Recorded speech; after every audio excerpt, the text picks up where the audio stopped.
What do you do when life throws situations at you that have no perceived good outcome? Where option A is horrible and option B is unthinkable, and option C leads to a bad end as well. What do you do when you do not have a week, a month, a year to pray over this and you need God's guidance and you need Him to speak now because you only have an hour to make this decision? Today in Coffee Chat, I'm going to share a testimony where my husband and I walked through this. Welcome to Coffee Chat. I'm going to be sharing this today. If you're new, please hit the notification bell so you can be made aware of when new content comes on my channel, and hit that subscribe button so you can become a part of this amazing growing family. All right, let's go. So I'm going to be sharing this testimony today, and it is from about 15 years ago, a little over 15 years ago. And this starts off with my husband and I just wanted to have baby number 3. Now, fun story, I wasn't supposed to have any kids at all because of a medical condition that I had. I was told not to expect to have kids, but God's sovereignty is greater than a doctor's prognosis, and I ended up having my boy and my girl, and my husband and I just wanted number 3. So we tried, we got pregnant, and all was well. Now we went to the first ultrasound, and we clearly saw one baby on the ultrasound, but my husband had a question that would not go away. And it was, could there be twins? Could one be hiding? Could there be another one in there? And he would not stop talking about this. So we finally had this argument, and I finally shut him down because as like the probability of twins is so low. Like, I don't have any history of this running through the family. There's nothing to suspect twins other than your ridiculous questions. So I finally silenced the argument. Well, my husband during this time was in the military, still is. He's about to retire as of the date of this recording, but he was in the military and he had to go off to military training in another state. So I never liked my husband having to leave, but as you know, marrying into the military, I understood that this was a part of the package deal of, we're marrying a military man, they're going to leave from time to time. So when he left, I, was in charge of my kids and everything and keeping up everything. But it was a little bit harder with this pregnancy, to be honest. Like, it was harder to keep up. And I had a couple weeks after he left, I started getting super sick. Like, I got really bad morning sickness that would not resolve. I don't know why they call it morning sickness, because it is literally morning, afternoon, nighttime, all the time. And I got to the point where I couldn't keep fluids down. So I ended up needing to go to the emergency room, up the OB department. Thankfully, I had great neighbors that I just walked over my toddlers, like, hey, can you watch them? I need just to go get checked out.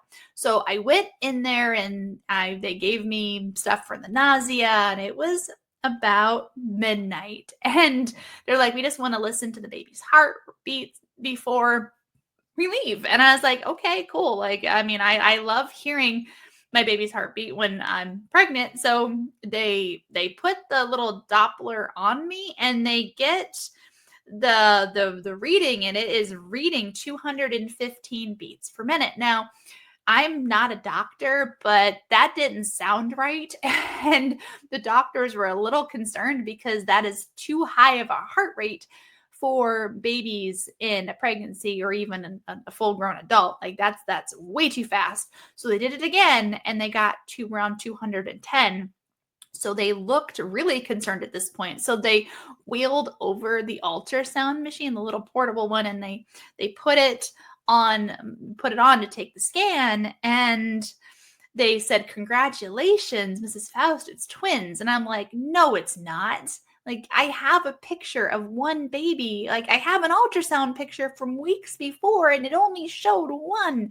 But nope, it was definitely 2. And I was not happy in that moment. I was happy because I'm glad to see my babies, but now that there was 2, But my first had colic. My second, I mean, even any normal newborn is a trial. Like they cry and you get little sleep. And I'm like, how am I going to do this with two babies? And then all of the supplies that would be needed, like double the diapers, double the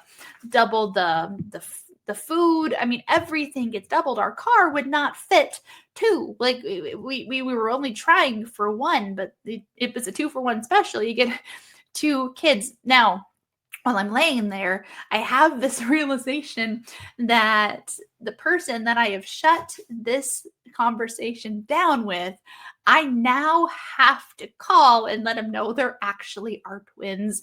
There have been very few moments in my marriage where humility has been as deep as that moment, but he was not I told you so. He was very gracious and really just said, you know what, we don't have what we need right now, but God will provide what is needed. So when you have multiples, a set of twins or triplets, the ultrasound dates have to be adjusted because when you have two babies, there's a lot less space. So my ultrasound for the gender and the anatomy scan had to be bumped back to 19 weeks.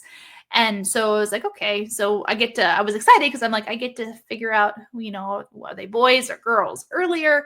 And it was a lot of fun. This was a sweet time for me and my church and family. There were people, taking guesses on the gender and during this time, I was so curious on, if on twins and learning as much as I could about twins and the unique things like identical twins, fraternal twins.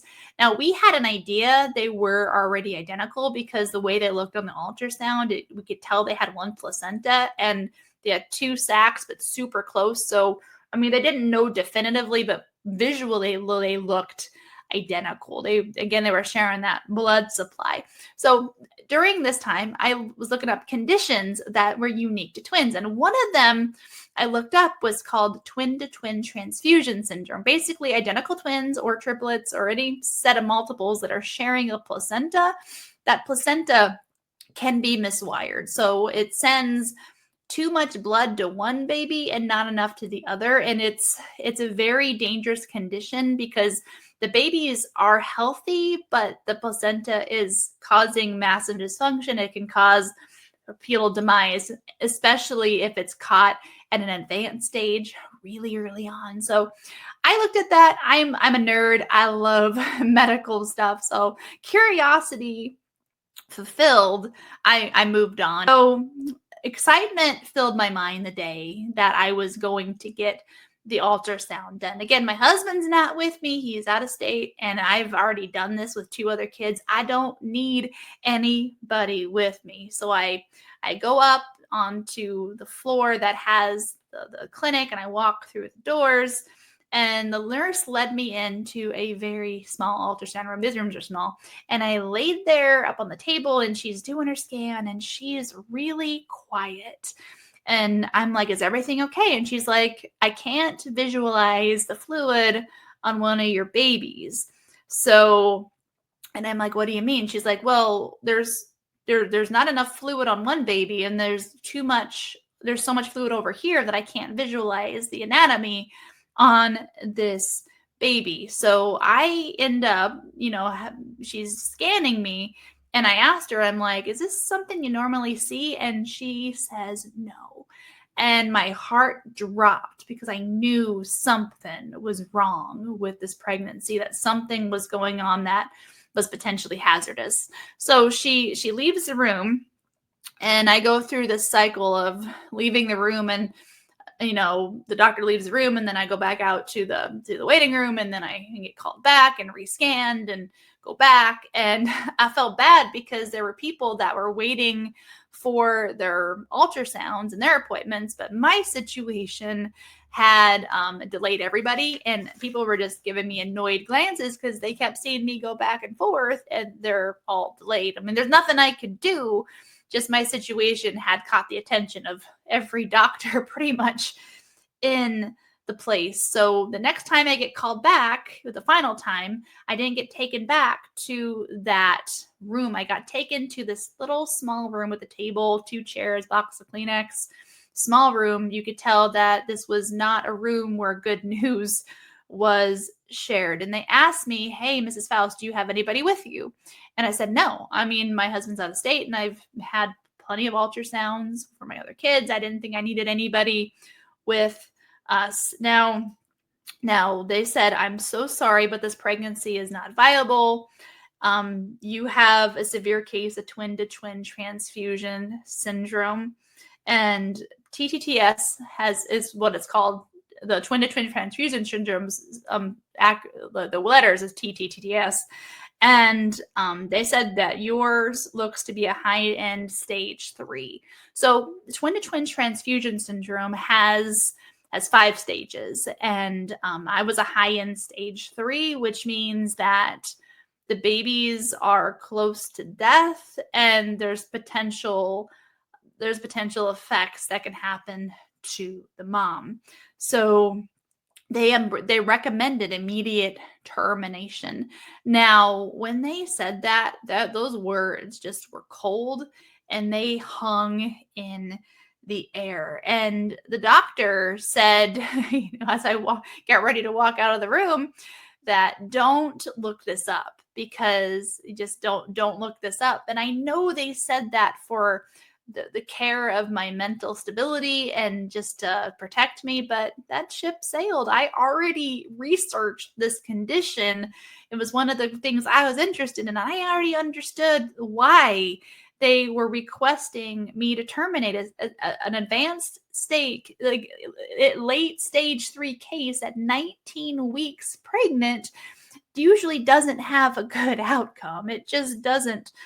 I put my hand on the doorknob to leave, and I twisted the handle and I walked slowly on the carpet, and I felt my world shatter. I loved my girls. I found out they were girls. And how could I just couldn't believe how a day that had such anticipation and joy could turn that quickly into just this storm of grief that I was now having to confront. When I arrived home, I relieved the babysitter and I had to put my emotions on the back burner. My husband was gone, and I am now responsible for, keeping my emotions in check so my kids aren't affected by this. They already knew that I was pregnant. They were already talking to the babies. They were already praying for the babies. And I just couldn't let them see just the emotional heartbreak that I was feeling. Now, my cell phone I just gotten back. I put my cell phone on the table and it started buzzing. And I'm like, "Who's calling me?" Well, it was the clinic. And basically they said, "Hey, we sent your scan to UCFS in California." It's a fetal center in California. And they said that if we're going to act, we need to act now, because if we don't, then there's going to be no saving this pregnancy. So they said that they told me that TRICARE, my military insurance, will cover the flight and get you down there, but you have to go tonight. Do you want to try to save this pregnancy? And I said, absolutely yes. So the next couple hours were an absolute blur because I had to get childcare for my kids. My husband is not home. The time I need him the most, he's not there. But everything came together that night. I was on a flight down to San Francisco and to UCFS in California. Now, my husband was getting a miscommunication that I'm going down to get a second opinion, and I'm being told I'm going down to have life-saving treatment for the twins. So the military didn't send him. It did not release him. So he could not leave, which was an incredibly frustrating disconnect because, again, I said, I need my husband. Now, by this time, my entire church has taken this to prayer and they know what's going on, and they, thank God, send somebody and they fly down and they meet me the next day. But that night I felt the presence of the Lord with me, and I was actually able to sleep. Sometimes in life, when we have these situations, these fiery trials that we won't have anybody, but we're never alone because the presence of the Lord is there holding us and guiding us and comforting us when we don't have anybody else. And this was the situation. I was comforted enough by the Lord to be able to sleep and remain level-headed as I woke up and walked through those sliding glass doors. And I knew it was very, very clear that it was serious situation because everybody knew my name when I walked in the building, and I knew that it was going to be a busy day. I spent hours of tests, like hours of tests, 6 hours, and there were stress tests and ultrasounds and fetal echocardiograms, and everything led to a moment where a nurse led us into a room. It's a typical room with the typical medical room with the table with the crinkly white paper. I always like play with the crinkly white paper, but I remember the crinkly white paper, and me and the person that the church sent sat up on the table, and two doctors with white coats came in and with a marker, and there was a giant whiteboard, and they began to draw up the medical picture of where the twins were, what was going on with them. And the doctor informed us your baby A is dying. She is 33% smaller than her sister, and various organs are not developing. And she doesn't look like she is even caught up with her gestational age. Her brain looks too small, and honestly, she's dying. Like baby B, it has issues, but baby B looks better than baby A. Now, they said their best recommendation was to go and include baby A's cord, which this was who we named Hope. So what they wanted to do is they wanted to go in and basically tie off her cord on the inside and then let her just be stillborn. They've said I could still carry her, but she would be stillborn, and the condition would resolve. See, the twin-to-twin transfusion has the effect of like one baby is shunting its blood away from the other. So when you selectively reduce, or that scenario, you essentially stop the process, because now the transfusion can happen because there's not another baby to send blood to. So all of it's retained and it resolves. Option 2 was laser ablation, which medical science is amazing. So what they do is they take a little scope and with a laser attached, and they map out all of the connections on the placenta, and they cauterize with a laser all of the offending connections. So essentially they're dividing the placenta in half. So each baby now has their own supply. Now this is dangerous because you're putting a laser in with two moving fetuses, two moving babies, and you don't know if they're going to each have enough to survive when we are done here. And like, you're not supposed to go in there during a pregnancy, so the risk for infection, for preterm labor, everything is high, and these babies are only 19 weeks. If anything goes wrong, if labor starts, there's no saving them. Now, they said also that we could do nothing and basically go over and let the pregnancy continue and have its conclusion. Now, the laser ablation has a potential to save both, but from their recommendations, they said statistically for cases like mine that either both die or one passes away and then injures the other. So they were just thinking that, if we went with laser ablation, we had a high risk of losing both. So here is our options. We had either tie off Hope's cord and let one live, try to save both with the risk of both passing away, or do nothing and them both passing away. We had no good option.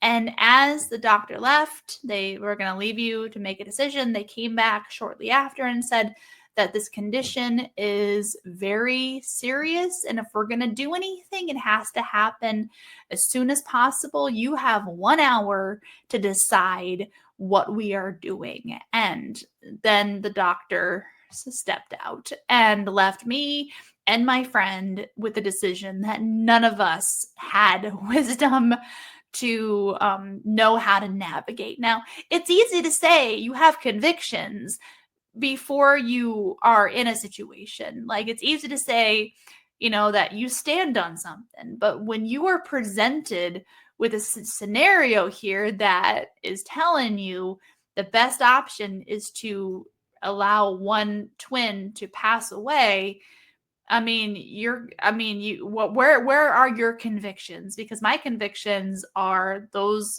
my daughters have names, they have a future, like God loves them. Like, there's no way I'm going to allow them to cut off, Hope's cord. But on the other regard, like, what do I do? Because statistically, the doctors are telling me that I'm now risking both of their lives if one, I do nothing, or two, I do laser ablation. So there was a horrible outcome and an unthinkable outcome. There was not an option C that said that there was no good option here. So it was about a few minutes into this, I am bawling my eyes out. My friend is sitting there speechless. She has no wisdom to give me.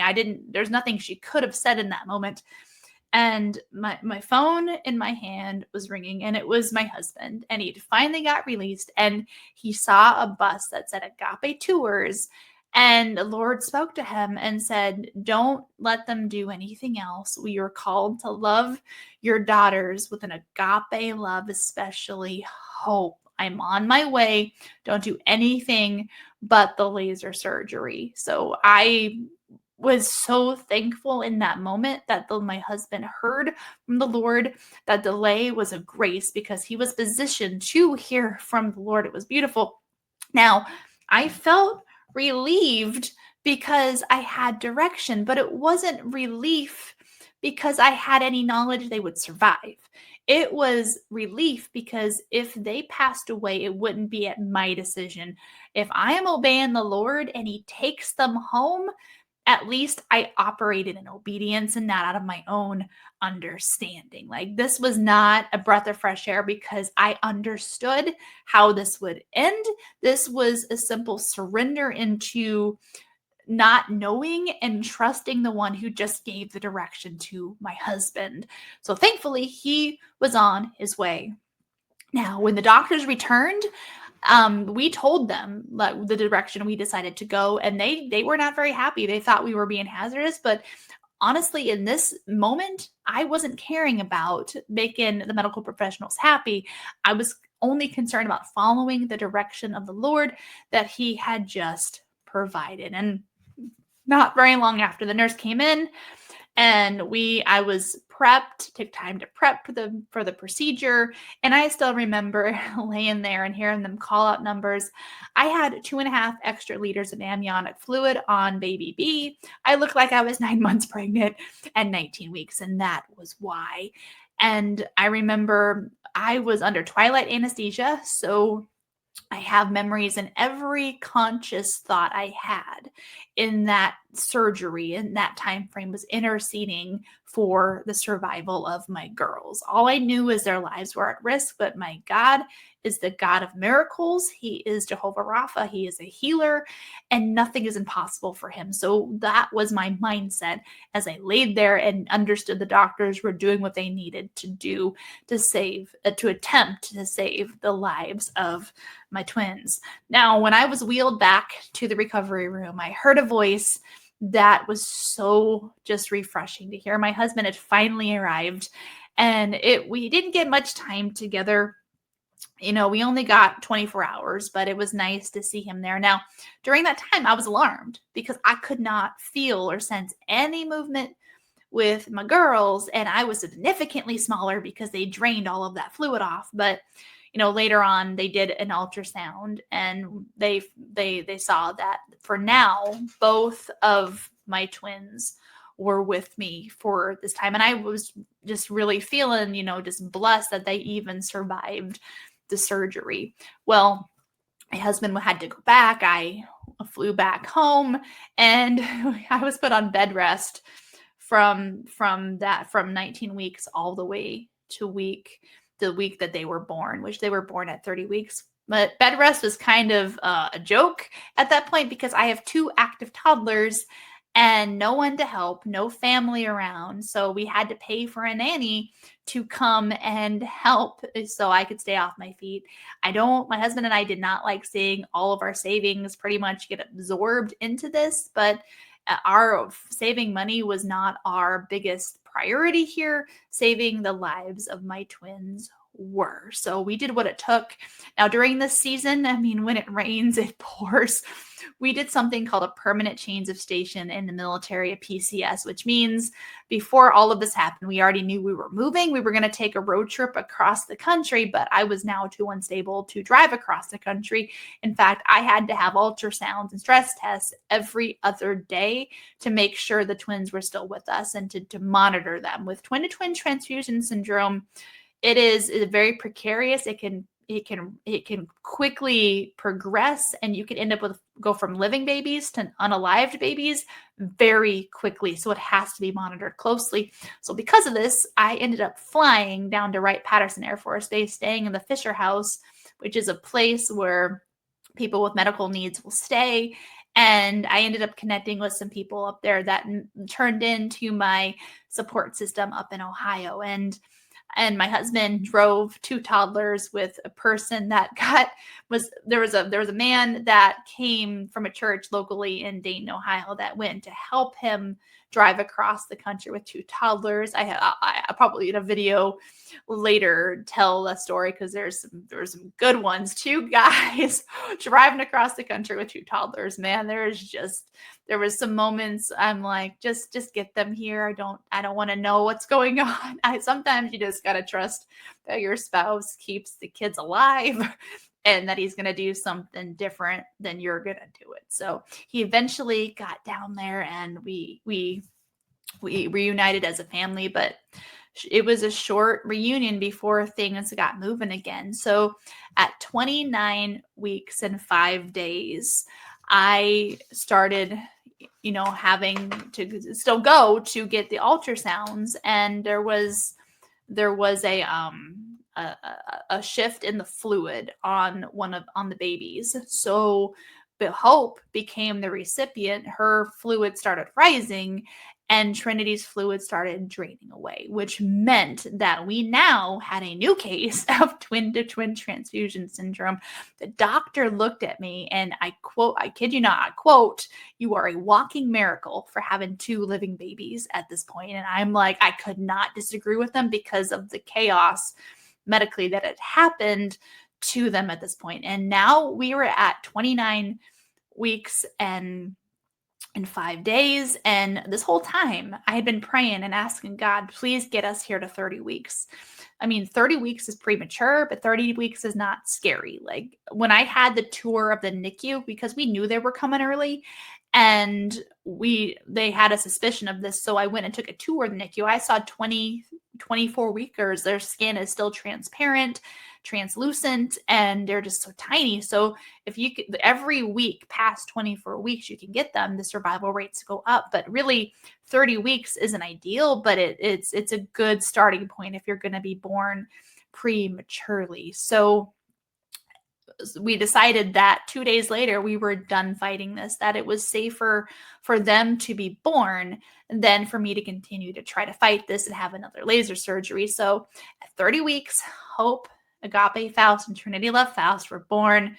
2 pounds, 8 ounces, and 2 pounds, 11 ounces. Hope was a smaller one, and Trinity was a little bit bigger, but in comparison, they were the size of a pack of baby wipes. They were tiny, and they went straight into isolettes upstairs. Now, I was relieved that I had living babies, and I mean, it was tormenting during the pregnancy because I knew I could lose them so quickly. In fact, there were people that would ask me from my church, ladies from my church, like, do you want to have a baby shower? And I would tell them no, because I could not emotionally handle the thought of acquiring clothes and supplies and then not having living babies, and then the emotional torment that would go with, getting rid of stuff that, in my mind, I should never have gotten in the first place because I had no idea if I would ever bring them home.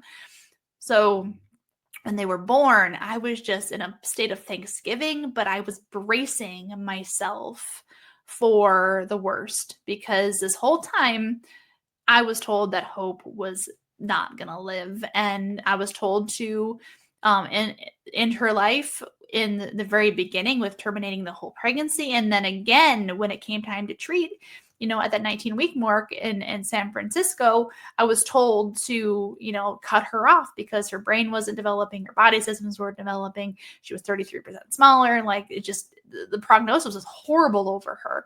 So I felt that every moment I had with Hope was borrowed time.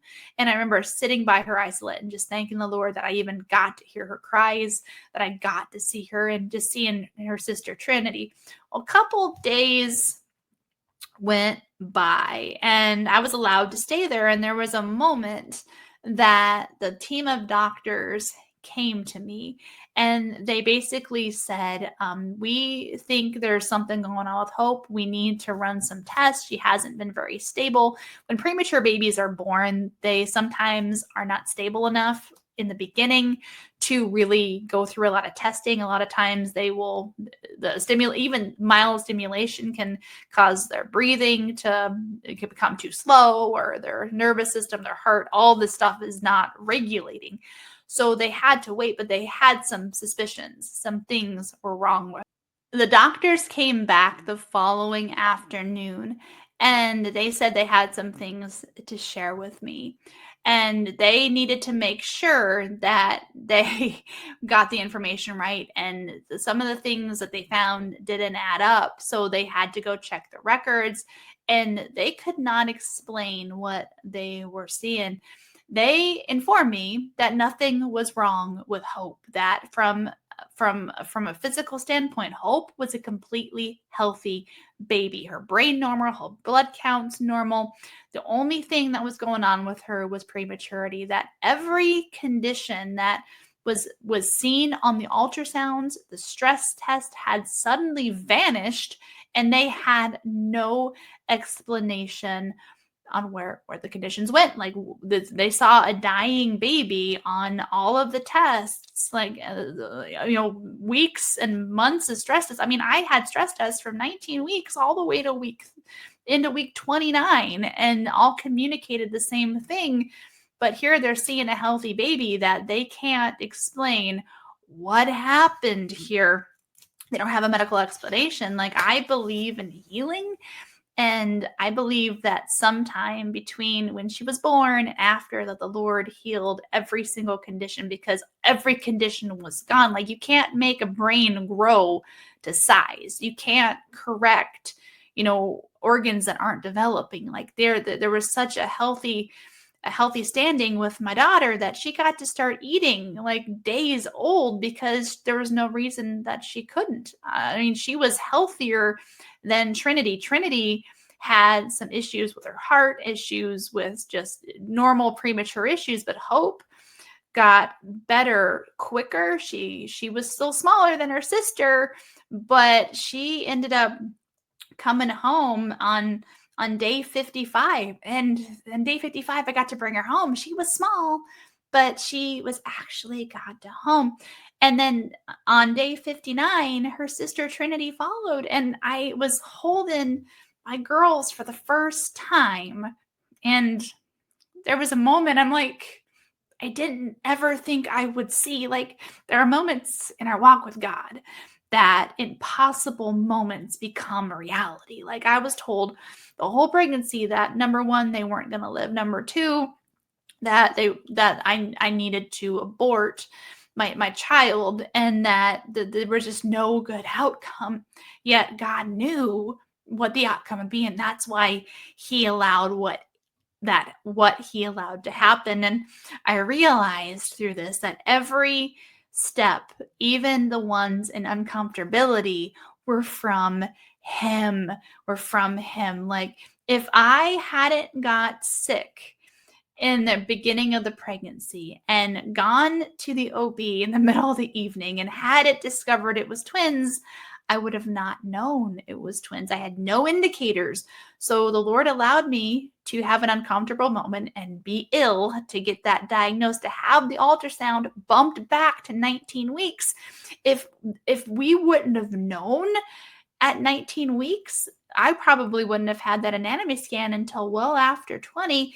And as bad as the twins were, they would have been dead. They would have passed away. There would have been no saving them. Like, the Lord allowed me to be ill, to have the twins understood that they were there, to have the appropriate, to be positioned for treatment. Like, God is the God of perfect timing, and he'll allow us to go through some annoying and painful things, even getting sick in a pregnancy, because he is good and he had a will for these girls to live. Like, this is God's sovereignty is over everything. And I don't know if you're facing a situation with a terminal diagnosis or a situation like mine. I would never wish this situation on anybody, but I will say it has built my faith tremendously through this.